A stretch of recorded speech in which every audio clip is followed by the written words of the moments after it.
But Imam Shafi'i, the conditions for a person who has to pay zakat is one thing only, that's Islam. Yes. Whereas in Abu Hanifa, there's other conditions. Oh. So, but regarding the forcible taking. Yeah, that's the Shafi'i madhab. Later on, they said that if they take it, then that person's taking care of the zakat. So the intention isn't really there, like. It is, but in that specific scenario, that person won't get asked. They won't get any rewards for it, but سقط عنهم الفرضية. In other words, they won't get asked by Allah because it's actually being paid out.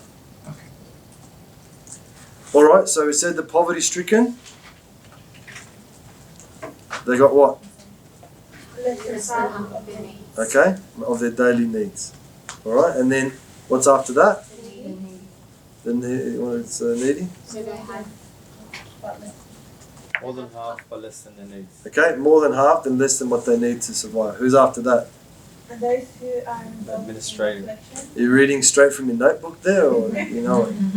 Okay, so whoever's involved in the collection and the administration of the zakat, they're entitled. They're entitled to take. Okay, so Muslim in the Shafi'iyah, doesn't matter in Abu Hanifa, but if the person who needs to reach home or wherever they're going and they've lost or run out of money, that person, yep. To form relationships. So Okay. non-Muslims or people who have just converted. Alright, so in the Shafi'iyah, does that include non-Muslims? No. No. Only in Abu Hanifa, even if they're the enemies of Allah or the enemies of Islam, then those people are entitled to receive. And we know the hadith or the dalil, the evidence they have is that when the Fatah Makkah came, the Prophet ﷺ gave 100 camels to different people, including Abu Sufyan and others. Yep. people who are in debt. Okay, Mugharimin, those people who have a halal debt, including the mahar. Someone has to pay their mahar to their wife, they don't have enough money, or they want to get the mahar to get married, then that's fine. Who else? Also, those who sacrifice themselves for the Qur'an. Okay, those who are in the way of Allah, in the Imam Shafi'i, it's only those who are the soldiers fighting for their gear and whatever it might be. In Abu Hanifa, it's a broader definition. Could be anything. Talib al-ilm or student of knowledge or anyone like that. And temporary slave. Okay, Mukatib, there's no more of those anymore anyway. But what is that? What is it? Mukatib. How does it work? Okay, so it's a contract between who and who? The master And the slave. Alright, so to pay the amount, they pay that amount, and it all goes. How would they consider people who are financial slaves? Like they're put into such a humongous amount of debt that they can never pay, so they give them the whole life just paying off it. That's al-Gharimin. That's the category of those people who are in debt. Yeah. So as long as it's a halal debt, then, you know. And even you could say, I mean, these day and age, if someone's in debt, they're in debt, especially what's going on. But that's something for the ulama to decide upon. Right? And people who are not related to the Prophet, so What they makes can't take the zakat. Alright, whoever's from Bani Hashim, Bani Muttalib, Bani Abbas, then it's haram for them to take sadaqah and zakat, both. It's haram for them to take them both. They're only allowed to take, they take either a hiba, which is a gift, or they take from the fay al-khumus, which is the booty that's gathered in war. They try to take a fifth, the Prophet used to take a fifth of the alayhi salatu, spend on his family from that. What's the second household? Bani Hashim? Hashim, Bani Abbas, Bani Abu Talib. No. I was just going to say that you can't give zakat or sadaqah to anyone from the descendants of the Prophet. Yep, that's what we just said. Another category is you can't give zakat, which we didn't mention last week, to those for you who it's wajib to spend upon. So a husband can't give it to his wife or his kids, nor to his mother or his father. Husband can't do that. Wife is a different story. It's not wajib for her to spend on anyone, not even herself. Alright, so for a male, he can't give it to his wife, mother, father, children. And that would also mean grandparents as well, and great-grandkids and grandkids. They say al-fara' wal-asl. So the asl is the fathers and forefathers, and the furu' is the children and grandchildren along those lines. So you wouldn't be able to give it. And that would also count if the father wasn't around. If a man's father wasn't around, then it's wajib for him to spend on his sister. So he can't give it as zakat because it's wajib for him to. If his father's there, then it's a different story. But if his father or grandfather is not around, then it's wajib for him to spend upon his sister as well, and his brother, depending on the circumstance, but certainly sister. So he wouldn't be able to give her the zakat. No. You give her other money, but not zakat. He could give her sadaqah money, no worries, but not zakat. Even if the sister was married? She's married, no. She's not married. She's married, then who's responsible to spend on it? Right, Right. then her brother can give zakat. And then her brother can give zakat. Yeah, he can in that circumstance, as long as it doesn't fall into a situation where it's farb for someone for male to spend on somebody. That person who is farb for them to spend on, to look after, to keep maintained, then they can't give it to that person. But if the situation is different, then they can. And we spoke about debt as well. So Okay, so what did we say? Shafi'i, you have to pay your zakat, and then if the house is finished, and then you pay the off the debt. Alright, so if the one Islamic year passes and you haven't paid off your debt, pay the zakat, then pay the debt. Because why? It becomes, and the Shafi'iyah, it becomes the haqq of those 8 categories of people. It's their right now. Can't take it. Just like the other person, their right for the debt. But these people's rights, haqq Allah as well, that they take that. So, and Abu Hanifa says no, you take out the amount, then you count the nisab, because it's a debt. But Imam Shafi'i says no, you pay if you're over the nisab, you pay the zakat, and then you give back the debt. So that's the difference between the two of the madhab. Alright, any other questions about any of those things? You did good. I promised you some presents.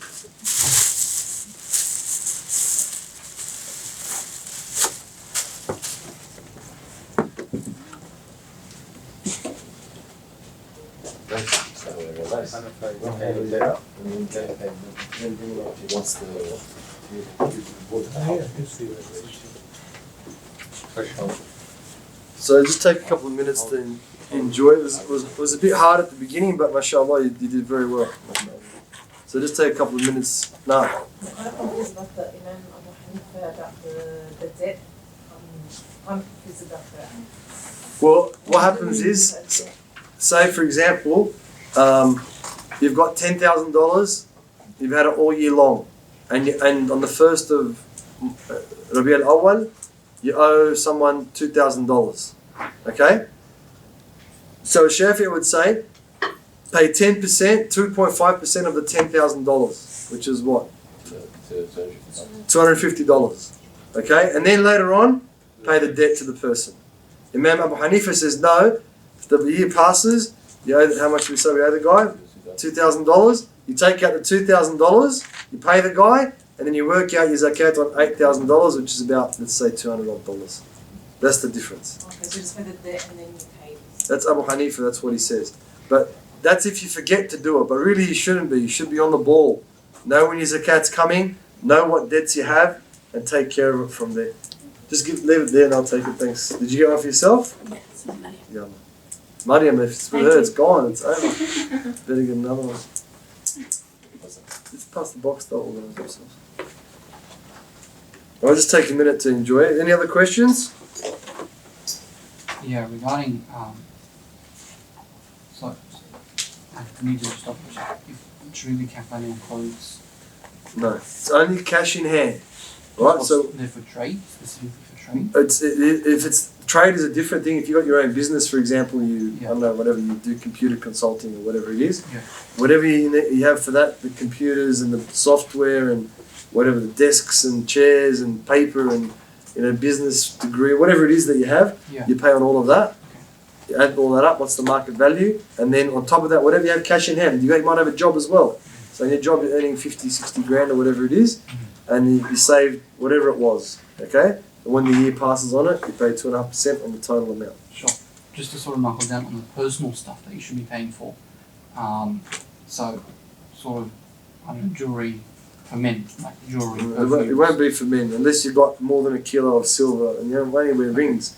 It's haram to wear for men necklaces and bracelets and earrings and whatever else. Let's say your watch is worth $10,000, right? If your watch is worth $10,000, but you use it every day and it's not specifically for The hulya is specifically for women. It's not actually specifically for men. That's a good question, actually.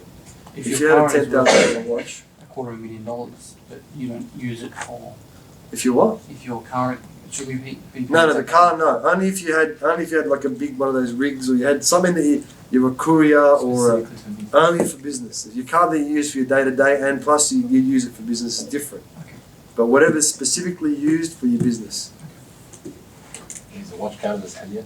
I don't think so, but I don't know. There was no watches back in the time of Imam Shafi'i, no wristwatches anyway. But it's a good question. The best person probably on this subject is Imam al-Qaradawi. He's, mashallah, got a few recent books, that deal with the subject. So Yusuf, Shaykh Yusuf, Qaradawi. Looks like everyone's licking their lips still. Maybe we should go have a second round. No?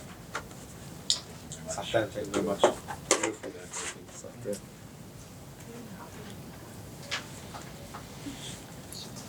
الحمد لله رب العالمين حمدا يوافي نعمه ويكافئ ومزيدا والصلاة والسلام على خير الأنام وعلى آله وصحبه وسلم إننا ما نتعلم التعليم والتذكر والتذكير والنفع والانتفاع والإفادة والاستفادة والدعاء إلى الهدى والدلالة على الخير والحث والتمسك بالتالي الله وسنة رسول الله اتباع مرضات الله وقربه وثوابه سبحانه وتعالى. Praise Allah subhanahu wa ta'ala, praise is worthy of a beneficent bestower of bounties and favours, and we ask our Lord Most High to send copious and eternal unlimited blessings and salutations upon our beloved Prophet Sayyidina Muhammad sallallahu alayhi wa sallam. So we continue, we'll start from the beginning. It says, وَعَلَيْكَ قال المؤلف رحمه الله رضي الله عنه وعنكم نفعنا به وبكم وعليك إن كان لك مال تجب فيه الزكاة بإخراج زكاته طيبة بها نفسك قاصدا بها وجه الله.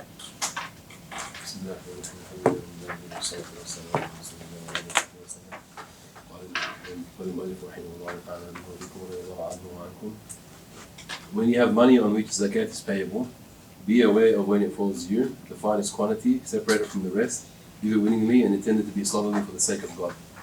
Alright, so now that we know what zakat is, and we understand not only that it's an individual obligation, but the zakat is the economic system of the Muslims.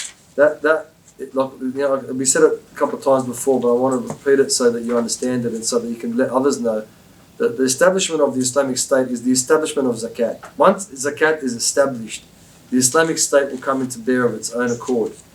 That's it. People, like we said, so if someone's poor and they're a pharmacist and they can't afford to get a shop, what will the Islamic State do, or the Muslim government?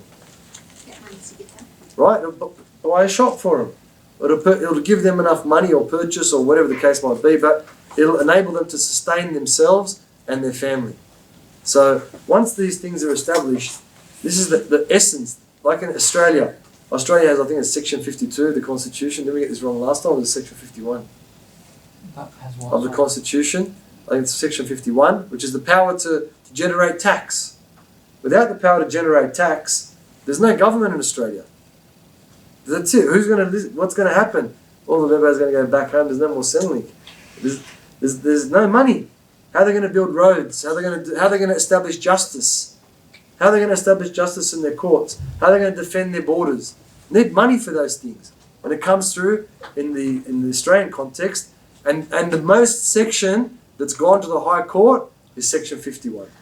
Section 51 is about the trade and commerce, what the Commonwealth can do in terms of raising revenue for the Commonwealth, for the federal government. It's always they're arguing about it. So once that is established, that's the precursor to any sort of administration, any sort of management, any sort of governance. And it's the individual. So what does he say? He said, if there's any zakat, وَإِخْرَاجُ زَكَاةٍ طَيِّبَةً بِهَا نَفْسُكَ, that a person should be happy to give their zakat. Tatyib. In other words, a person should be enjoying the fact that they're giving zakat. And we mentioned it in the previous weeks, that it's a rukn of the deen. It's a rukn. So anyone who's a Muslim, they believe in the arkan al-khams. They believe in the 5 arkan. And also, the Prophet ﷺ, when he told Mu'adh bin Jabal, when he sent him to Yemen, he told them, call people to Ashhadu an la ilaha illallah Muhammad Rasulullah. Tell people iqam al-zakat, iqam al-salat, afwan. And he told people, ita' al-zakat, but he didn't mention Psalm. He didn't mention Hajj, the Prophet ﷺ in the Hadith. He didn't mention it. There's a lot of reasons behind it. One of which that we said in Yemen, when Sayyidina Abu Bakr sent the people, when there was the time of apostasy, it was about when they had zakat. So it's a premonition. It's a prophecy from the Prophet of Allah. And also, again, that's the establishment of Islam. If people are paying their zakat, then the deen can be established in terms of the administrative aspects of it, in terms of how governance is going to occur. Without money, it can't happen. That's the practical reality. One time we spoke to one of the mashaykh, who was speaking about this issue. And some brothers, they were G'd up. We came to see him, they said, Sheikh, we want to bring back the Khalifa and this and that. He said, oh yeah, that's a good idea. He said, how many of you guys have experience in government? They're like, what? Like, how many of you guys have ever governed anything? Have you guys ever run a sewage plant? You have to run the sewage. We mentioned that about Istanbul last time. What experience do you have? He said, I'll give you 10 square meters and see if you can establish the Islamic State in that. We're living in dream world. We're living in dream world. And the reality of us changing things is give that money. Practice the deen that Allah Azza wa Jal has completed for us and sent the Prophet of Allah to show us how to practice it. And people will have their own drive for it. And not saying that we shouldn't establish it. Of course we should. Of course we should. Every people has an international right under the United Nations. They're not even charters. It's the initial treaty that every people has a right to self-determination. So any country, Australia, we can only use the system that's there, the voting system and political parties and whatever the case might be. But in the Middle East, they're allowed to determine whatever they want. Or anywhere else in the world, they're allowed to determine they want to be governed by Sharia. But of course, there's political pressures that come to bear that don't allow them to do that. So we don't have a problem. It's one of the United Nations Charter. One of the rights of any people is the right to self-determination. So if you talk to people about whatever's going on, ISIS, we know they're off their heads. But if the Syrian people want to be governed by Sharia, that's their right. Not just as Muslims, but that's their right under the United Nations Charter. The right to self-determination. Google it, look it up, see what it says. It's a fundamental aspect of human rights. It's a fundamental aspect of the right of any sovereign nation. So, if that is to be established somewhere there, people have to pay zakat. People don't even pay the haqq of each other in these countries, that are my experience there. Allah. They don't even pay the right of someone else if they come to build or they come to do something. They don't even, let alone zakat, where no one comes to check up about zakat. So how do we expect things to change if ourselves we're not looking to pay the zakat in the right place at the right time? Okay? قَاصِدًا بِهَا وَجْهُ اللَّهِ. So the intention should be the pleasure of Allah Azza wa Jalla, the countenance of Allah Subhanahu wa Ta'ala. And that's what changes things. It's those intentions that people make that change the world, followed by righteous action, of course. He says, مُبَادِرًا بِتَمْيِيزِهَا وَتَفْرِيقِهَا عِنْدَ حُضُورِ وَقْتِهَا عَنْ غَيْرِ تَأْخِيرٍ مِنْ غَيْرِ تَأْخِيرٍ مُبَادِرًا بِتَمْيِيزِهَا وَتَفْرِيقِهَا. So starting off with, or whatever, implementing it. Where when it falls due, the finest quantity, separate from that. Yeah, that's it.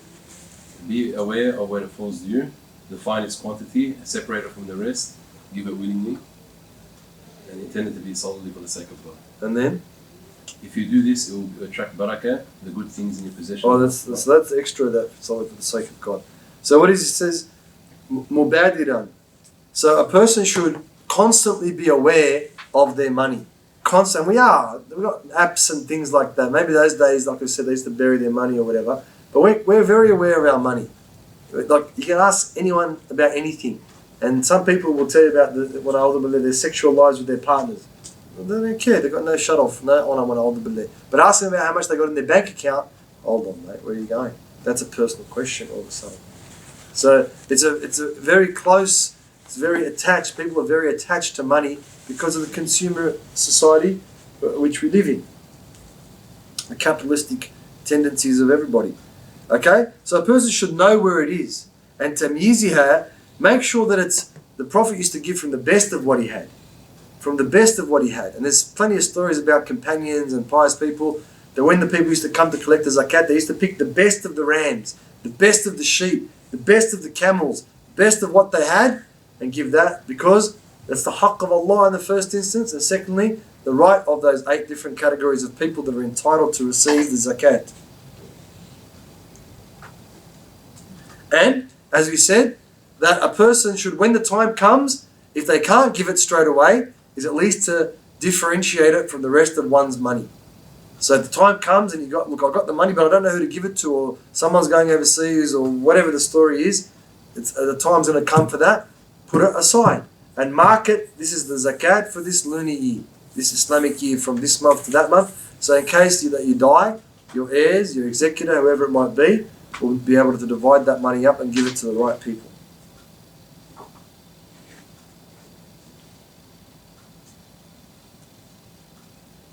And a person should not delay. There should be no delay whatsoever. Just like in prayers, when the time for prayer comes, what's the most beloved act to Allah? To pray on time. No difference to zakat. When the time of zakat comes, it's a beloved act to Allah to take out your zakat and pay it to those 8 classes or categories of people on time. فإن فعلت ذلك درت عليك البركات وتضاعفت لديك أنواع الخيرات وصار مالك في حرز حصين من جميع الآفات. If you do this, it will attract barakah. The good things in your possession will multiply and your wealth will become well guarded against all hazards. So that's a pretty good deal, really. And this is the difference of a person who thinks with their mind or their brain only, and the person who uses their iman to determine how their life is and the progressions they have in life. Because iman is that light that lights up the darkness of the unknown and the unseen. And it allows an individual to traverse difficult territory, to go through hard paths without stumbling and falling over and becoming hurt and having to go back and start all over again. That's Nur al-Iman. And this is what the believers have, inshallah azza wa jal. But a person has to trust in Allah azza wa jal, have tawakkul in Allah, and act in accordance with that tawakkul, with that reliance and trust in Allah subhanahu wa ta'ala. So Imam, what does he say? If a person does that you will be surrounded or encompassed with barakah. Your life will be blessed. Not just your money, but your life will be blessed. There's no differentiation here about money, even though that's what later on he wrote. But he's talking about it, your life will be blessed. Of course, you're taking care of the rights of Allah Azza wa Jalla and the rights of the people who are deserving upon you. The deserving, they have a right upon you to take that money, those 8 categories of people. وَتَضَاعَفَتْ لَدَيْكَ أَنْوَاعَ الْخَيْرَاتِ. And the different categories or the different classes of goodness and positivity will encompass you and be exponentially increased in your life. Just from that. Just from making the haqq of Allah anyway. It's a right upon you. And he says, وَصَارَ مَالَكَ فِي حِرْزٍ حَصِينٍ مِنْ جَمِيعِ الْآفَاتِ. And then on top of that, your money, al-hirz, is a protecting. It's a protected protection, because hasin is a fortress, or it's a protection. And al-hirz is something that goes in. So the hirz is the pouch that your money is in. It's a protected pouch, so to speak. What does it say in English? It says the wealth will become more guarded against all hazards. Okay? From all the difficulties and what do we worry about more than anything else, pretty much? It's not losing our iman, it's losing our dollars. So, pay your zakat, take care of your responsibility, and don't worry about it. Mate, it's guarded, it's taken care of. Allah will guard it for you. It says, وَعَلَيْكَ بِتَمْيِيزِ الزَّكَاةِ ثُمَّ بِتَفْرِيقِهَا وَاجْتَنِبْ مَا يَفْعَلُهُ بَعْدَ أَبْنَاءِ الدُّنْيَا. You must separate zakat from your wealth and then distribute it. Alright, so that's straightforward. We already spoke about, but he's giving an example now. وَذَلِكَ أَنَّ أَحَدَهُمْ لَا يُمَيِّزُ الزَّكَاةَ عَنْ مَالِهِ وَلَكِنْ يَصِيرُ كُلَّمَا صَادَفَ مُسْتَحَقًّا أَعْطَاهُ قِسْطًا وَحَسَبَهُ حَتَّى يستوفي القدر الواجب. Do not be like certain worldly people who do not keep it separately and who give it away piecemeal to deserving people as they come along until the amount to be spent is all paid. Alright? So this goes back to the Shafi'i principles in terms of, because Imam Haddad obviously is a Shafi'i, comes back to the Shafi'i principles in terms of, Imam Shafi'i's principles in terms of giving zakat. So what they do, because what happens is if they have to separate their zakat and they're rich people, there's going to be a lot of money. I think we spoke about this guy last time and his missus. They had hundreds of thousands of dollars in their bank account and they still had a mortgage, interest-bearing mortgage. And he didn't want to pay it. He's like, yeah, I just want to see the amount increase in my Scrooge. I want to see the amount increase in my bank account. So what happens is if someone's got a lot of money to pay, they don't, because their heart's attached to it. They love, their money in their life is the same. When people, the good old, your money or your life, it's the same to them. Take my money, you may as well kill me.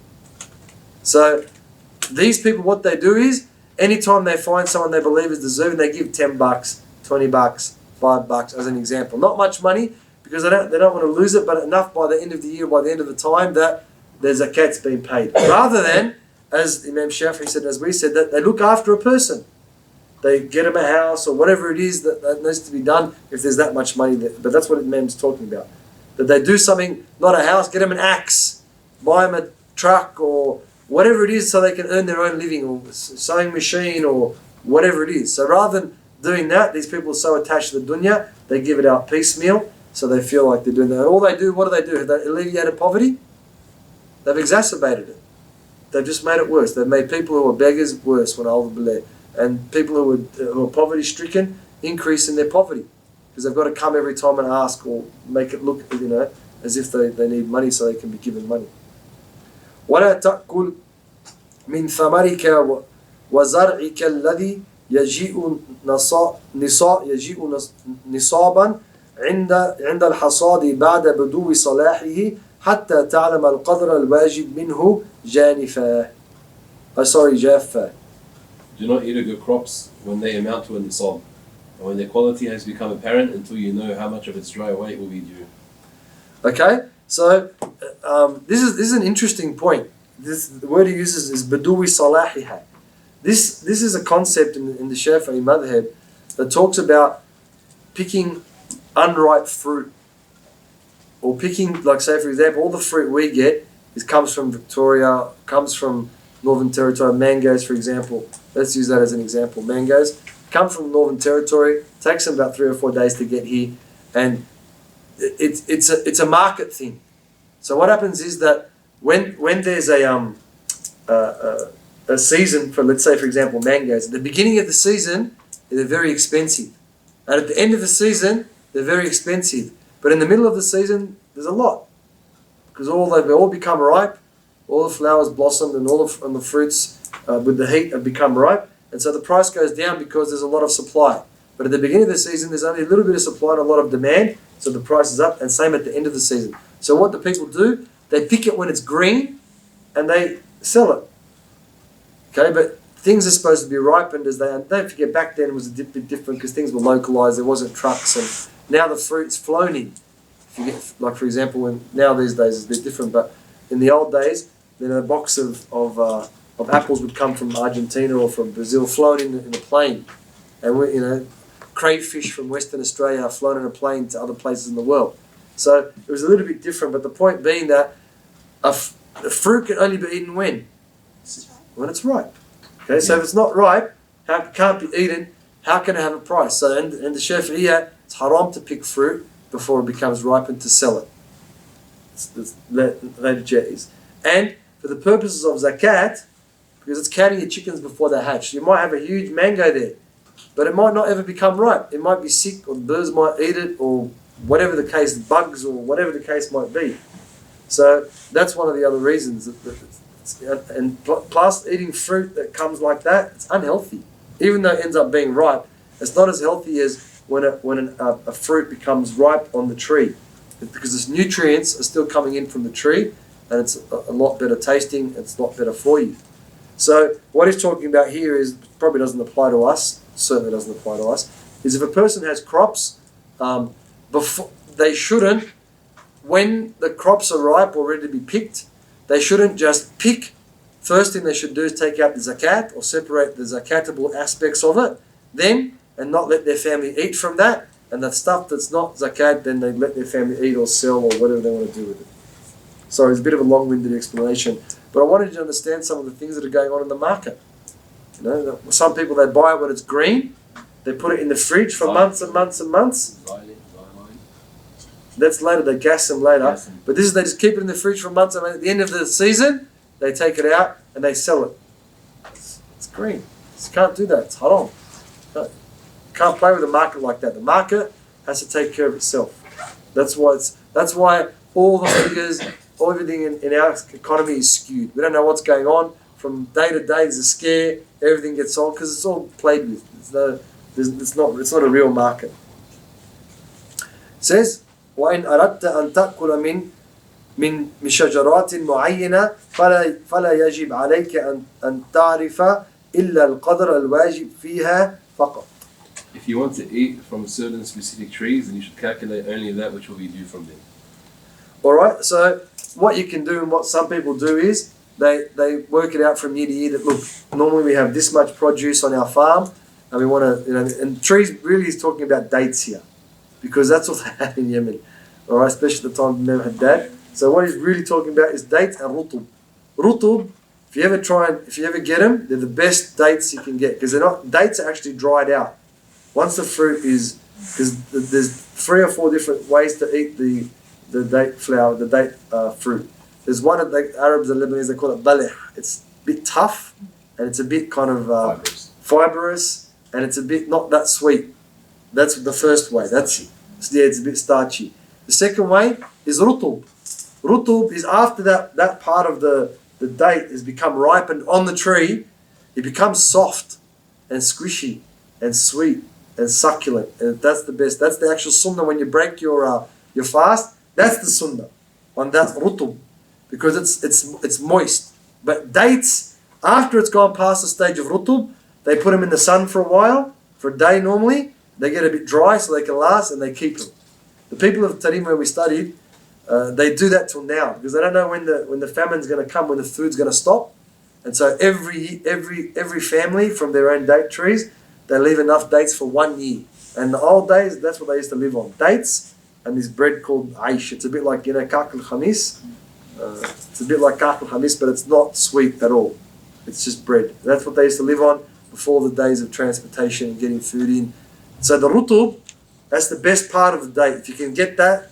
Sometimes they come in a box, sukkari, it's a type of date, and they come in the fridge, and they're succulent, they're juicy, they don't get stuck in your throat like a date, and it's a fruit, so it's like eating a grape, but it's much nicer, mashallah. If you can get those, put them in your fridge and eat those ones. So they know how many trees they have, how much fruit it has, and they want to feed their family, so they leave some portion out for their family, and they calculate the rest. They know how much is going to be taken from that tree, roughly, and so they calculate in that, even though their family's eating from it, they calculate that in, and they give their zakat on that. Do they take it out before they give it to the family? So they take out the zakat before now? Well, they know. So let's say, for example, the guy, let's say he's got 10 trees, and he knows that, don't forget, it's the saw and the bough and all this sort of stuff. How many, we're just going to talk in, so he's going to how many kilos he produces every year. So every year, roughly, he produces, let's say, 100 kilos from 10 trees. Okay, so he wants to leave 2 trees for his family. So he knows that each one of the trees does 10 kilos. So he calculates his zakat on 100 kilos because he knows those 2. Or he might have a tree, because that's a too easy example. He might have 2 trees, they're the best trees that he's got, and they make 20 kilos each. So he leaves 1 for his family and 1 for the zakat. So he'll calculate it that way. They know, these guys, they're farmers, they know everything about their produce, they know everything about their farms, they know everything about, they plant something in this corner that's going to grow, that corner it's not going to grow. So that's the type of things. Like I said, we don't really have to worry about it for us, but, that's what Imam is talking about, so we need to understand. He says, وَعْلَمْ أَنَّ مَنْ يَحْتَالَ فِي إِسْقَاطِ الزَّكَاةِ بهبة ونحوها أو يعطيها غير المستحقين مع العلم أو يفرقها على مقتضى الهوى كالذي يخص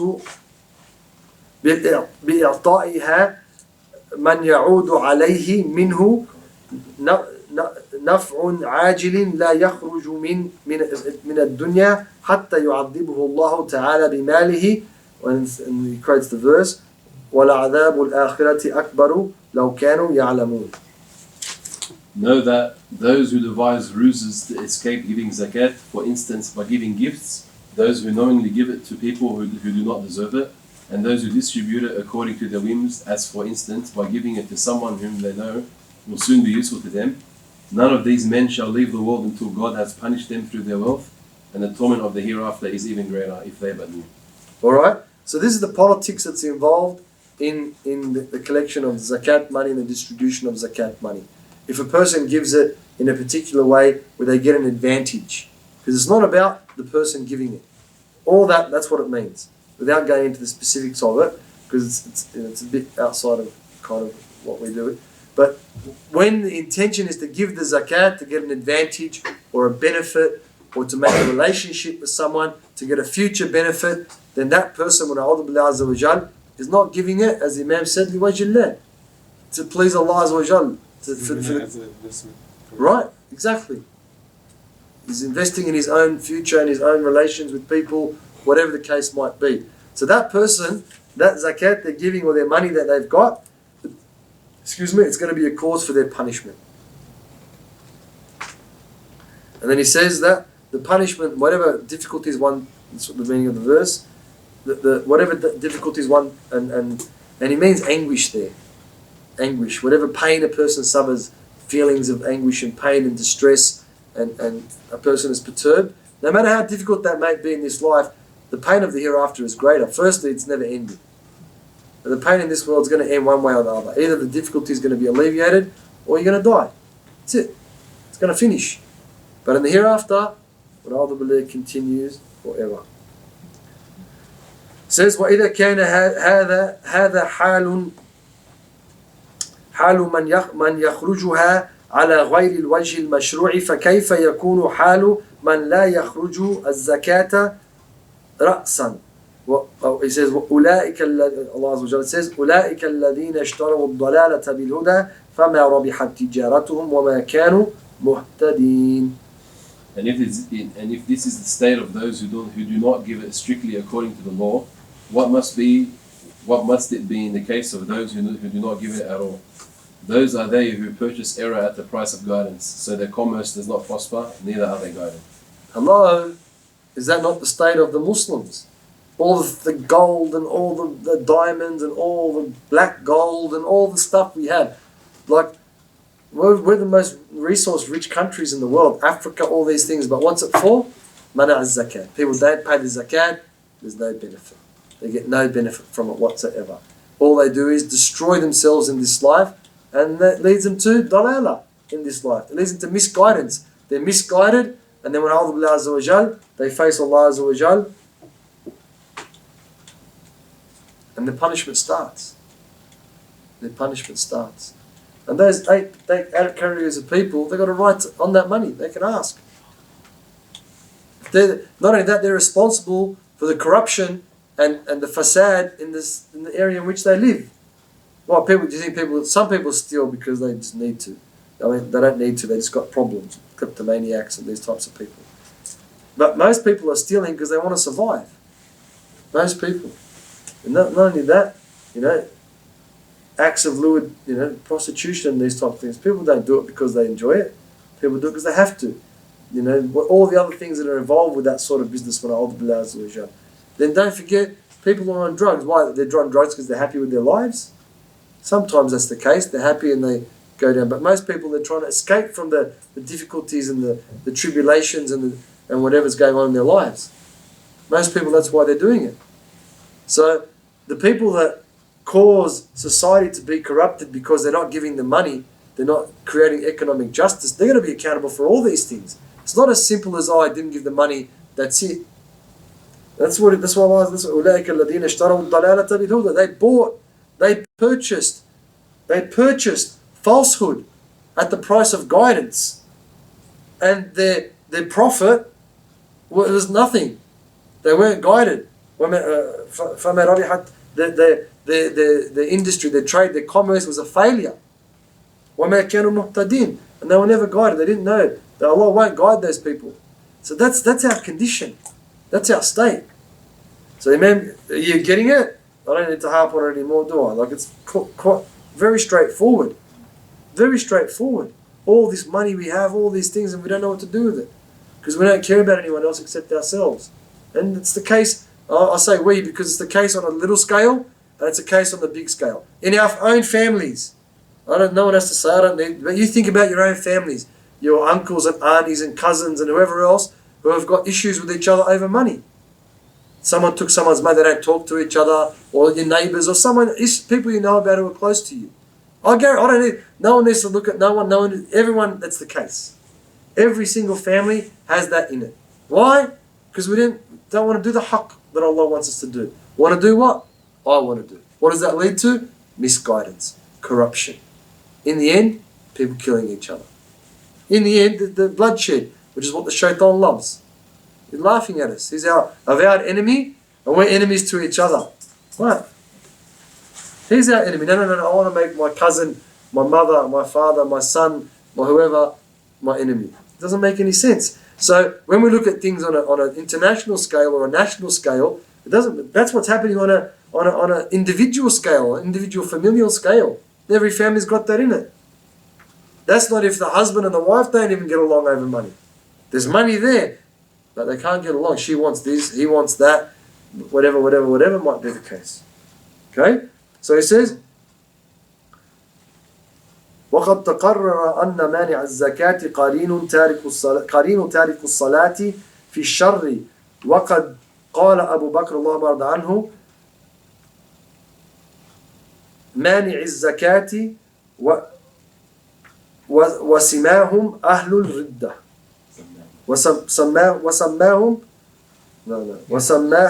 وسماهم أهل الردة. The withholder of zakat is as evil as the one who leaves the ritual prayer. Abu Bakr, may God be pleased with him, fought them and called them apostates. What did that do? أعوذ بالله. مانع الزكاة وسماهم أهل الردة. Alright? So, remember we said previously that Allah Azza wa Jalla mentioned in the Qur'an, أقيموا الصلاة وآتوا الزكاة. About 20 odd times it's mentioned. Those two things run together. But أقيموا الصلاة is the implementation of individual responsibility and communal responsibility in the implementation of the order of Allah Azza wa Jalla. And Atul Zakat is the institution of economic justice and the establishment of governance, of righteous governance in any province or any area. And he says that previously we discussed in the last chapter, Imam al-Haddad mentioned that the one who's a tariq is zakat, the one who doesn't pray is like a shaitan, is like a mushrik, is like an idolater, all these types of things. So the same thing applies to one who doesn't do zakat. Doesn't give zakat, because these two things are mentioned together. And he says the example of Abu Bakr, Allahumma rada anhu, that he said about them, the one who mani' is zakat, the ones who don't pay the zakat, he called them the people of apostasy. The people of renunciation, more correctly. They renounced, what does he call it? Apostates. Okay? They rejected. They said, no, we don't want to believe in La ilaha illallah Muhammad Rasulullah. Because they don't want to pay the zakat. Hello? Go back to what we were just talking about. People not paying the zakat, what's their category? What's their category? What class of people are they in? They're in the class of apostates when according to Abu Bakr, Allahumma arda anhu. Okay, so we'll stop there inshallah. But again, all it's doing is highlighting again, all the Imam is doing is highlighting again the importance of zakat. The importance of each one of us maintaining our individual obligation to those 8 categories of people, and then economic justice that goes along with it, generally speaking, and then the establishment of a governance, righteous governance in an area that allows people to live freely. And don't think that, like, this is the funny thing when you hear people, particularly people from the United States, they say the land of the free. That's what Islam's about. The freedom of thought, You're supposed to have free thought. Because if there's no free thought, how are people going to come to the conclusion of La ilaha illallah?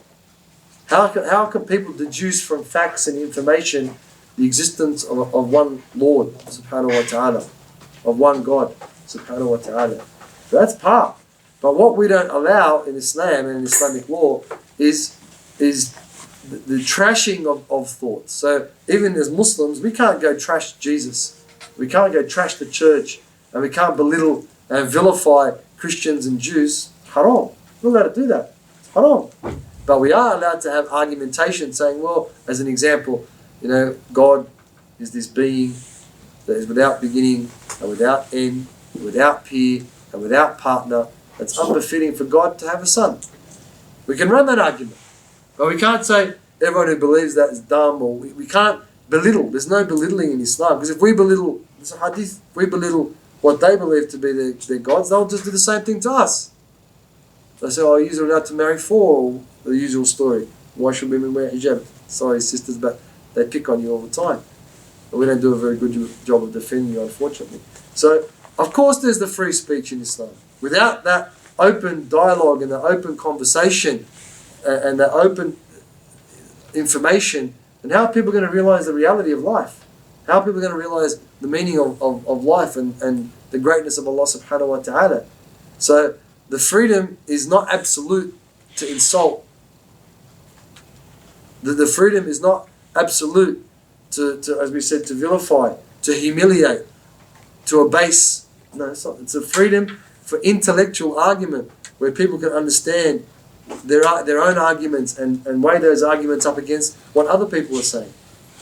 So that's one of the things that comes from the establishment of righteous governance.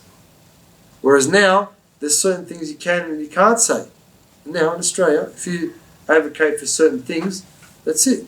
Even in America, a better example is like these guys Edward Snowden and these other people. They're called they're called traitors because they released information the government had. How does that make sense? But isn't the government for the people, by the people? So what? Oh, no, you can't release it because it's sensitive to the people who... That doesn't make sense. They're traitors, they're called. So, the whistleblowers. And you can't, even now, in Australia's doing the same thing. In Nauru and these places, you can't even go and say what's going on there. You do your big jail for 2 years. There's a lot of that going on. What freedom? What freedom? Exactly what it is. It's zulm, it's oppression. So the establishment of righteous governance isn't just about money, but it's about that. In the end, that's really what it's about. Because one of the maqasid of the Sharia, one of the purposes or the basis of Sharia is intellect. The protection, the establishment, the protection and the advancement of intellect. If that doesn't happen, then we're not humans anymore. Once we leave our intellect, we cease to become human beings. And as we said before, without righteous government, what happens? It's the rich and the powerful that dominate the weak and the poverty-stricken or needy. People who aren't wealthy. And that's unfortunately what we're seeing in the world today. So these things that we speak about, Sahih, we might think it's only we might think it's only a little, but it has the effects of it, the spiritual effects and the unseen effects of it reverberate throughout the world. And we don't know what difference they're going to make throughout the world. So that's why when we do something that Allah is pleased with, Allah changes the kawn. Allah changes the cosmos. And He makes certain things happen within it that according to His decree, subhanahu wa ta'ala. So if we think greater than just of ourselves, and we think of the greatness of Allah subhanahu wa ta'ala and the majesty and the might of Allah azza wa jal, then maybe we'll be more inclined as well to perform these deeds, particularly when it comes to our money. Sallallahu alayhi wa sallam. Any questions about that or anything else? How does zakat relate to the government tax that we have at this point in time, which is up to 30%, sometimes 50% for some legal cash? What's the obligation of sort of paying that versus tax minimisation and tax avoidance when illegal?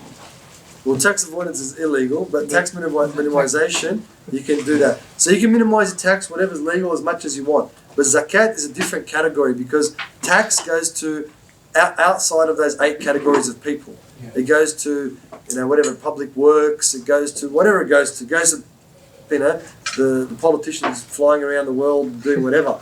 Yeah. It's part of it. We need that. I'm not saying we don't need it. We need it. Otherwise, how are we going to run the country? Zakat goes to 8 categories of people.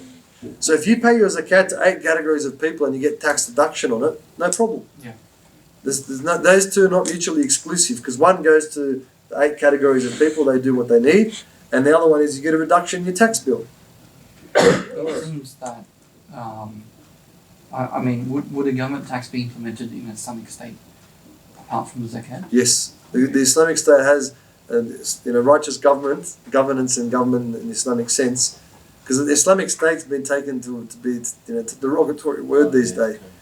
So you want to stay away from it. I mean, we know what it means. We don't mean these people in ISIS or whatever.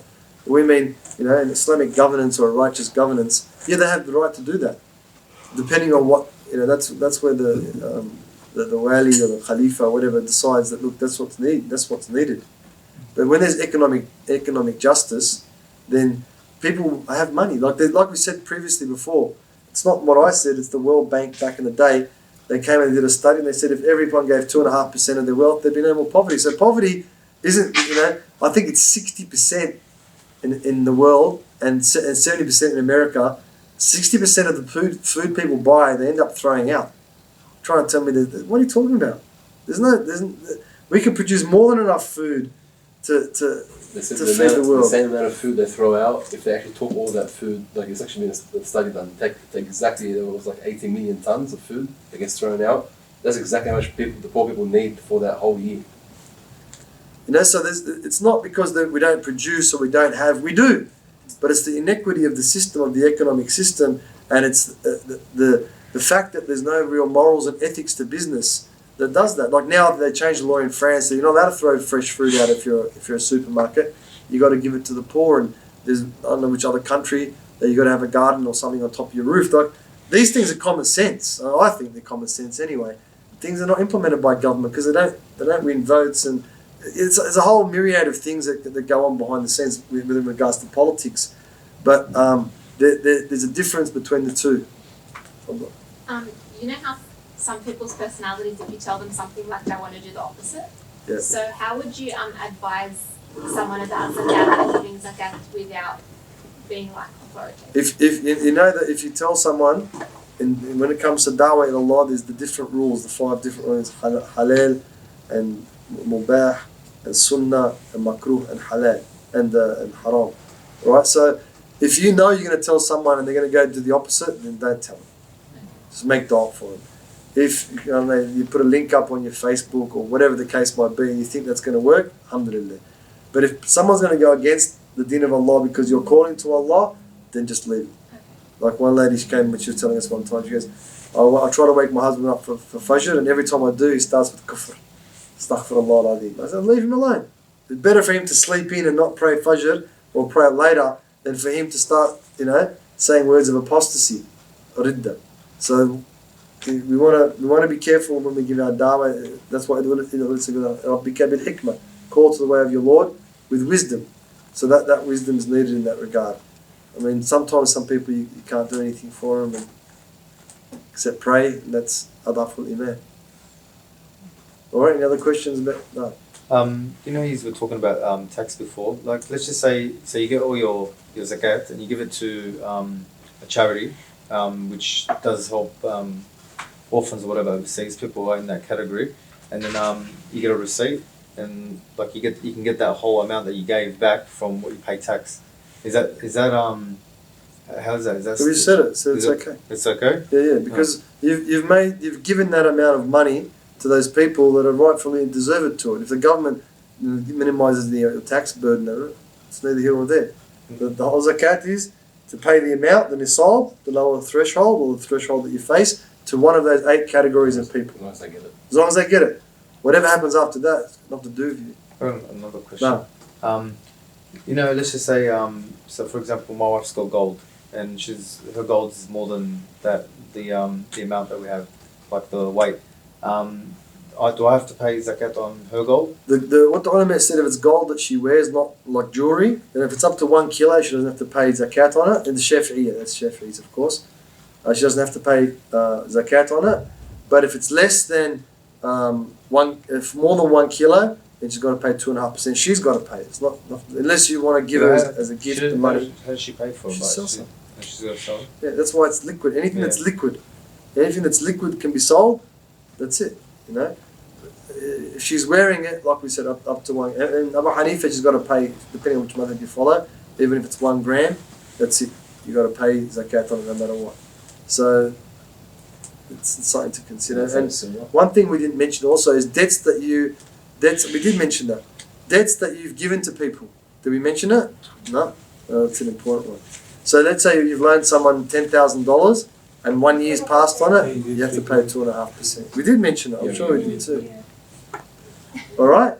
So unless the person says, "No, I don't owe you that debt." When that day comes, if that day comes, the person says, "No, I don't owe you that money," then you have to pay zakat on it because it's a write-off if you want to use, the contemporary vernacular.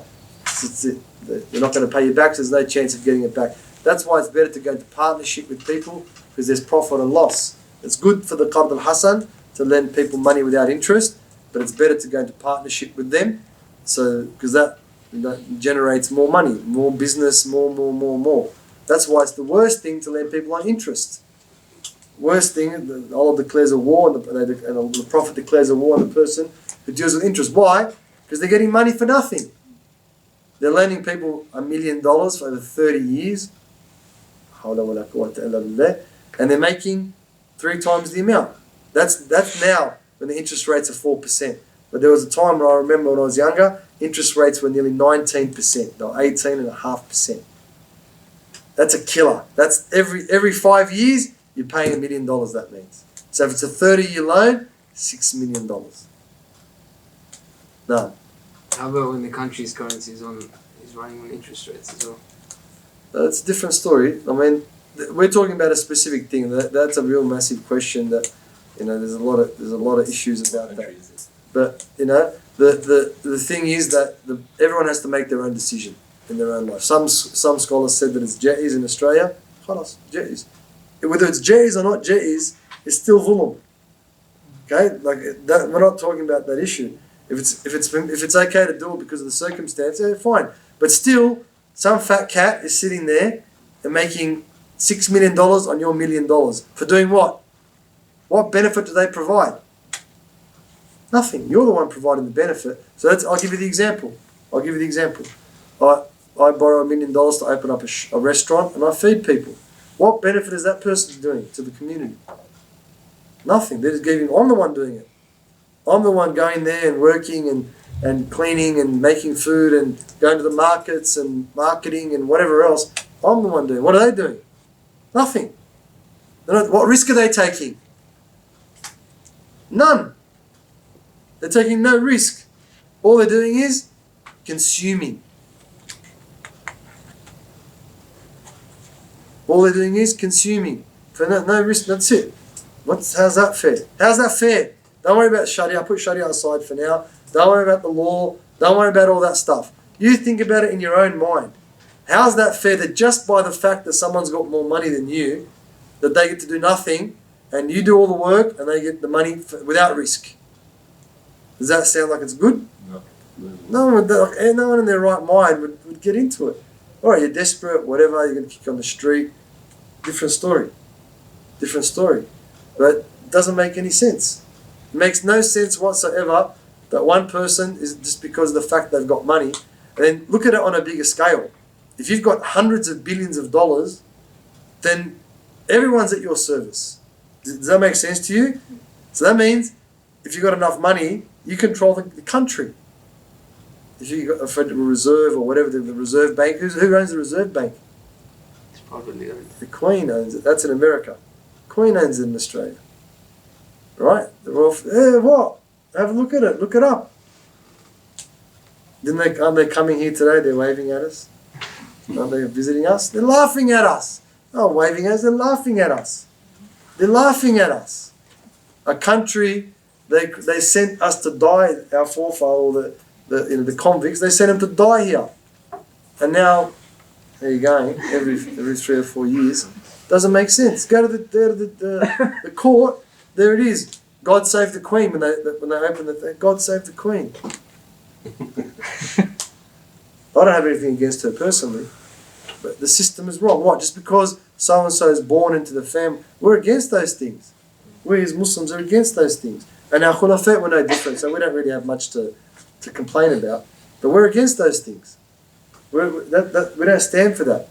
We stand that, you work, Allah gives you, and you do what you can with what you've got. Not for the virtue of the fact that you're wealthy or you're born into a particular family, that's it, you get to control everyone and do all these things. So that's where the economic justice comes in. If they had to pay zakat on the money they had, what? If they had to pay zakat on all the money they get, every Commonwealth country has to pay them money. Every Commonwealth country has to pay them money. What would happen? The world would be a different place. It would be a totally different place. So, again, it goes back to the same concept that we started talking about. That it seems like we're paying 2.5% and it's doing nothing, but 2.5% will change the world. It's enough to change the world, especially if it's managed properly and used in governance the right way. Okay, any other questions about any of those things or anything else outside of that? No? Alhamdulillah Rabbil Alamin wassalatu wassalamu ala khayrina wa ala alihi wa sahbihi wa rahmatullahi wa barakatuh. وسلمنا الحياة الأرض ولا تطلق على صراط المستقيم اللهم فعل بما علمتنا وزدنا علما يا أرحم الراحمين. Ya Allah, we ask you to increase us in knowledge and understanding. Ya Allah, we ask you to bless us in this gathering in which we sat, which is a gathering of angels. Ya Allah, we ask you, Ya Arham Ar-Rahimin, to remember us in a gathering better than this gathering, Ya Arham Ar-Rahimin. Ya Allah, we ask you to make us of those people who emulate the Prophet of Allah to the best of their capacity. Make us of those people, Ya Arham Ar-Rahimin, that are a cause for the institution of justice and economic justice in the world, Ya Allah. No matter how small our contribution may be, that by our intentions, Ya Arham Ar-Rahimin, and by Ya Arham Ar-Rahimin, our tumuhat, by our hope in you, Ya Arham Ar-Rahimin, that change will come by soon. We ask you to alleviate the oppression of all people, Ya Arham Ar-Rahimin, particularly the Muslims and the Ummah of the Prophet of Allah, alayhi salatu wasalam. Ya Allah, we ask you to make us of those people, Ya Arham Ar-Rahimin, that understand their purpose in life and have some comprehension of you. And we ask you, Ya Allah, to give us ma'rifah of your greatness, Ya Arham Ar-Rahimin. بخير ولطف وعافية ولا حضرة النبي بالسر الفاتحة.